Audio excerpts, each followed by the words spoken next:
Hello, everybody. So we are at episode 3 of the Geeks and Barbell Podcast. Sorry if it's a bit shaky. I am on a bed. Have got to Bali 3 days ago. I'm now on the island of Nusa Lambangan, which is beautiful. Beautiful. I burnt myself yesterday. For those of you watching the video, I'm red like a tomato. So today I wanted to get into something that is really close to my heart, which is books, but also as well ideas on connection, thoughts on selfishness, the fact that we all have problems, internal and external, that affect us throughout the day, throughout the week, throughout the month, throughout our entire lives, and how if you want to be a creative person, but not just in terms of creating something, but also in terms of being able to enjoy life, enjoy the things that we watch, the things that we play, every single aspect of our life. Well, you need to take care of yourself and you need to recognize that we have these broken parts of ourselves. And that in recognizing that we have these broken parts of ourselves, you actually sort of flip the script and realize that it's not actually that we are broken, it's just the fact that we're human. And being human is struggle, it's chaos, it's damaging, but that's what makes it so beautiful. And recognizing that you have to cope with these things and find ways to actually reboot the system, re-energize, recharge is really what I want to talk about. And to get back into how this relates to books, well, books are a way for us to see through the eyes of another human being. It could be a person who's already passed away, it could be someone who lives far away, it could be your neighbor. And depending on what style of book it is, whether it's a fiction or a nonfiction, you're either seeing this person's perceptions through the characters they've created, or through their own eyes as they talk about their own thoughts and ideas, or if it's a biography, their life, so many different kinds of things. And this got really triggered. I was rereading a novel by Patrick Rothfuss, who's pretty famous around the world. He wrote a series named the Kingkiller Chronicles. There's only 2 books out, although from what I recall, there is going to be a trilogy of films, although we'll see how that goes. Depends on how the first one is, which is going to be based off the books. There's also supposed to be a prequel TV series and even a video game series, which is being created. So he's really hitting all these points. And we're still waiting for the 3rd book in the series, which has been, God, I think it's been almost 10 years now. And Patrick is really anal about how he releases his books. I think he's caught up with all sorts of things, so he's just taking a really, really long time to create this book. And who knows, maybe it'll be a surprise and it'll be like 4 books, because there was supposed to only be 3. Maybe it'll be split in 2. Maybe it'll be so large. Maybe it'll be 5. Who knows?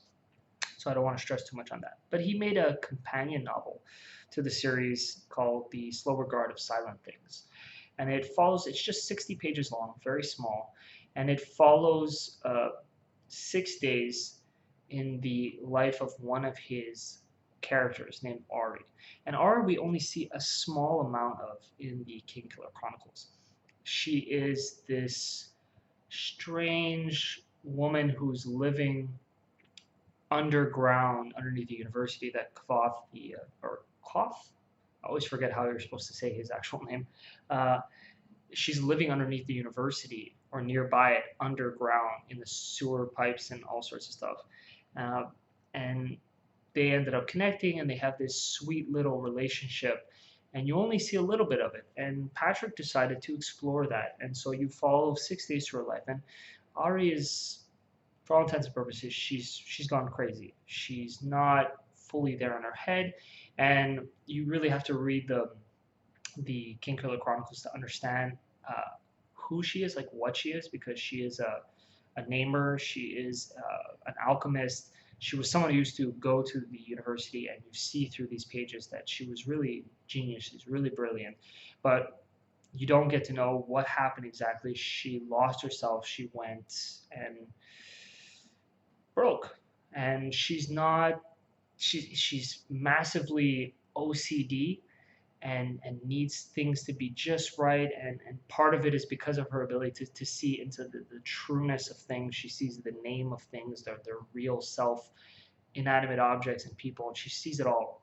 And it's weird and strange and poetic and has nothing in common with a normal novel, doesn't really have an end to it. It's just lovely. It's something you read just to read, not to not to get anything from, just to connect, because when you read it, you see how someone can fall into themselves and just completely lose themselves in the world, but yet also be truly there and aware of who they are and what they are. And it's just lovely. It's one of the most beautiful books I've ever read. And so I had reread it for a second time, and it really brought these thoughts back into my head. And it's understanding that for many people, we think we're alone in feeling sad and feeling full-blown depressed in all of our emotions. We just kind of feel alone. And, we recognize that other people feel the same thing when we make friends, when we have family members we're close to, when we fall in love, when we find partners, and we see these people who feel just as we do. But then we forget again that there's over 7 billion people in the world, and most people on the planet feel these same emotions, perhaps in different ways, perhaps from different perspectives, but we all feel the same thing. We're all sort of trapped in the same maze at different points of it, and we all think we're completely alone running around, but in reality, we're all there together. And it's something we need to come to terms with. And it's important for people to come to terms with this because you need to feel that connection with other people. You need to understand that you are not really alone. In many ways, I mean, these are our own thoughts, our own feelings. They're ours to deal with and ours to work through. But don't think you're completely alone in the world and unique and special in your ideas in this. It's something that everyone's going through. And that means you're never really alone. Someone's already been through, someone's thought the same things as you, someone's done these things, and they made it through. And so can you. It's the most important thing to remember. And this kind of funnels back to so the last few days, even though Bali is beautiful, it's wonderful, and the last 3 days I've been here, I've kind of felt a little bit sad. And there's so many things that go into that. My sleep has been horrendous since I got here. I felt a bit sick the first day. Uh, wasn't eating that much. So all these things can really greatly affect your mood. So this is a big part of what I want to talk about, make people understand. I spoke about it in my last podcast where your internal inputs and your external inputs, these all affect your energy and your desires and your ability to find joy and find creativity in your life. And so it's important to respect those things and understand that sometimes you just need to get that shit happens. Like sometimes you just feel crappy and there's no real explanation. You might have eaten perfectly and slept really well, but you still feel crappy, and it's just how it is. We have so much subconscious thoughts and connections that we make from our childhoods and past friendships and places we've been to.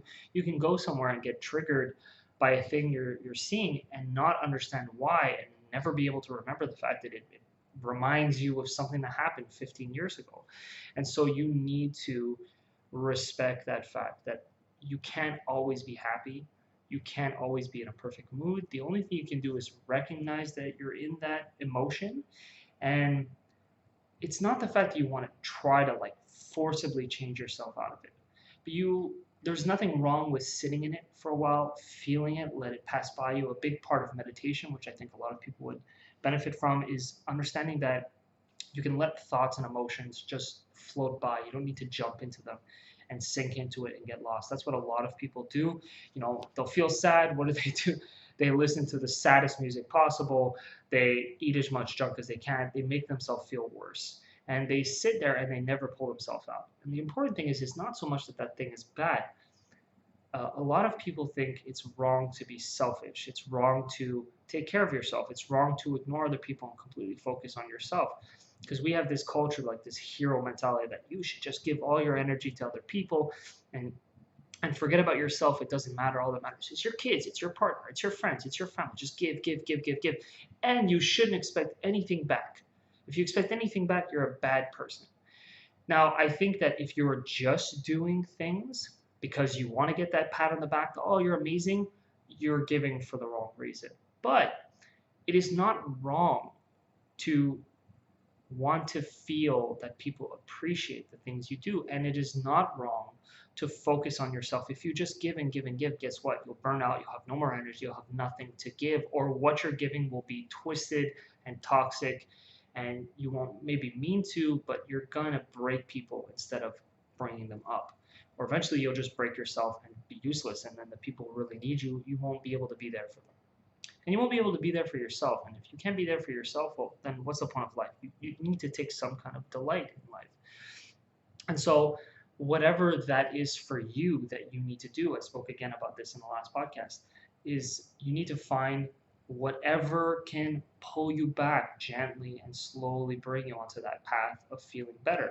Now, sometimes that might be a bigger thing. Maybe you're going to go to the gym, you're going to train like crazy. Maybe you're going to go hang out with friends or family or your loved one. Maybe you're going to sit down and watch Netflix, a show that you've already seen or a movie that you just love and it just pulls you back in.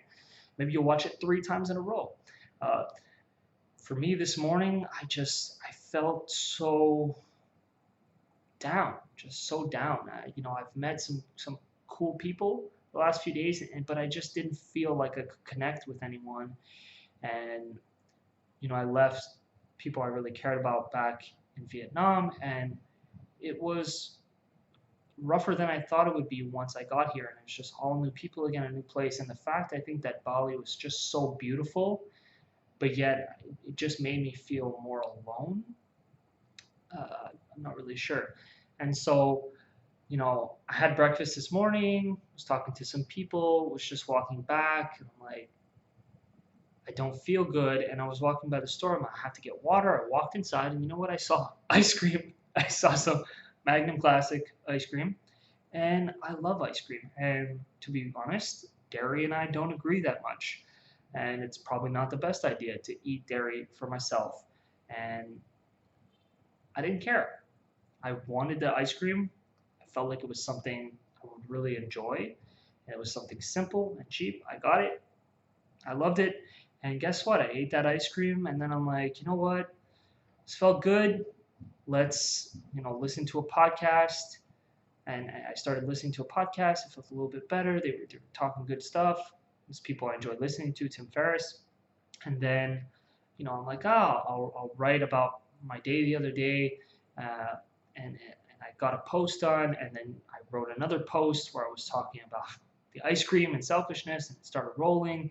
And then I'm like, you know what, maybe I'll keep watching this podcast, and I'll do some movement. And I got a workout done, and I started just slowly feeling better. I took a cold shower, made myself feel good. I'm like, you know what, I'm gonna do this podcast, and I'm gonna talk about this. And so sometimes to pull yourself out, it's not I just need to feel great, or it's not force of will. It's tiny little pieces, and sometimes that little thing that you give yourself to just feel a bit better will slowly cascade, and then you just gently bring it up. I did this over the course of 4 hours, just very, very slowly built myself up.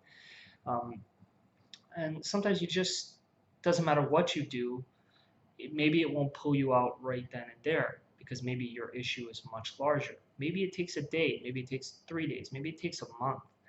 That's okay. You can't rush self-care. You just can't. If someone you really cared for just died, you don't have to be happy in a month. You might take a year. Maybe it takes 2 years.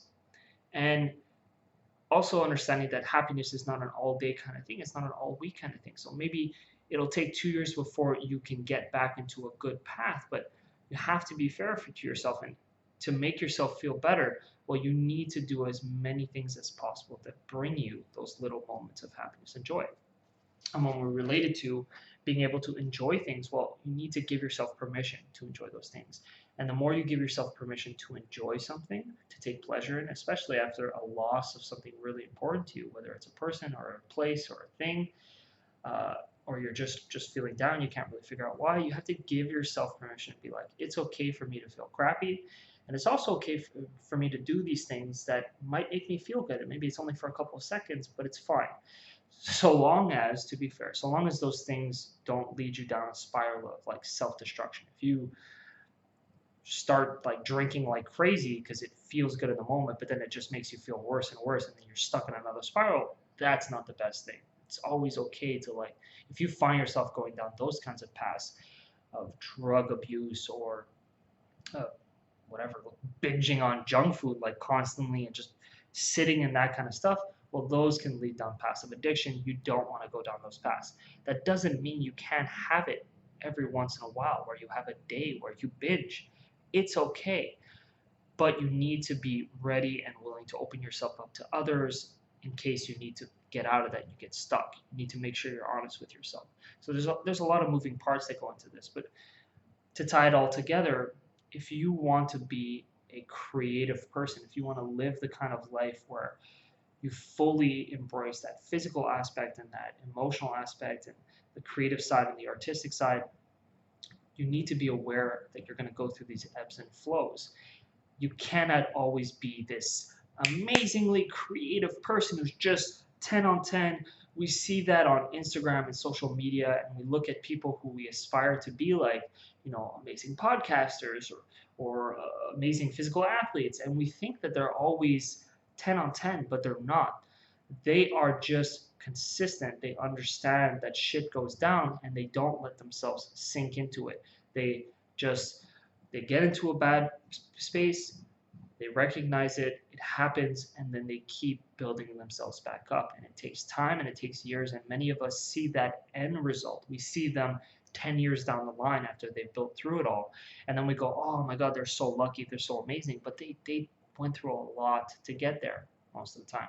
And they're still not finished, even though they're at a height that we think is so far away. They are still going through all the same problems and afflictions and all these things. They still have loved ones passing away, and they still get sick, and they still have days where they're just depressed out of their mind. And everyone's human, and we all have these issues. And so I think we need to respect those ideas. We also need to remember that even if you don't have someone beside you to help you out, things like books are amazing because they allow us to connect with people who are far away and be deeply and intimately with them. And it's all our own. It's our own connection. So don't forget that there are beautiful books like The Slow Regard of Silent Things, like the Kingkiller Chronicles, which in itself, I mean, Koth, his character's arc is so amazingly talented and yet so broken. He's been through so much, and he's so young, and he doesn't know what he's doing, and he acts out in ways that damage him even more, and sometimes does things that are incredibly heroic and beautiful. And that's what makes his character so attractive. It's because he is so human, he is so imperfect, he does really dumb things. And don't forget that that character is simply a creation of Patrick Rothfuss himself, who is a flawed human being who comes up with characters and stories. And these people are all aspects and perspectives in his own mind that he's bringing into life. And I feel that, as someone who is trying to write a book and writing about all the other things and speaking about this stuff, I have so many flaws and imperfections and days where I just give up and months where I give up. And I have to keep convincing myself that it's okay. It's okay for me to have these moments, and I just keep trying again and again. I try it different ways. I try new things. I try to bring new people into my life. I try new places. But whatever your situation is, there's always a new way, a new place that you can go and explore. That might be a 20-minute walk down the street, down a direction you've never been. It could be another city. It could be another country. Or it could simply be in your room with a book, really just exploring whole new worlds, whole new perspectives. And so don't forget that you're not alone in this kind of brokenness, in this chaos, in like the suffering that's basically life. Remember that it's through those things that you can really appreciate and see all the beautiful stuff and how sweet life can be. But it's a process, it's an ebb and flow, as I said. And so I'm going to leave it at that. I don't want to get too lost in the mire of all this. So just remember that you're not alone. And have fun. Have as much fun as you can. As I say always on my site, stay healthy. Remember to let the geek freak fly. And if you happen to be in Bali and see this, come say hi. I'm on Nusa Lembongan, but I'm probably going to be going up to Ubud in not long. I want to get some hiking done. I want to really get into the forest and the mountains and just walk because it's something that I've been missing. And I think it's one of the things that has been really putting me down is I've just spent way too much time in the cities and just around towns and whatnot instead of being out in nature, which is something I did a lot when I was back home. And so if you happen to be around, hit me up. If not, I will be back in Canada soon, and that'll be fun too. Get to see everybody else until I leave again to travel. So have fun, everybody. This is the end of episode 3. So exciting. Yeah, I'm going to go now. Peace.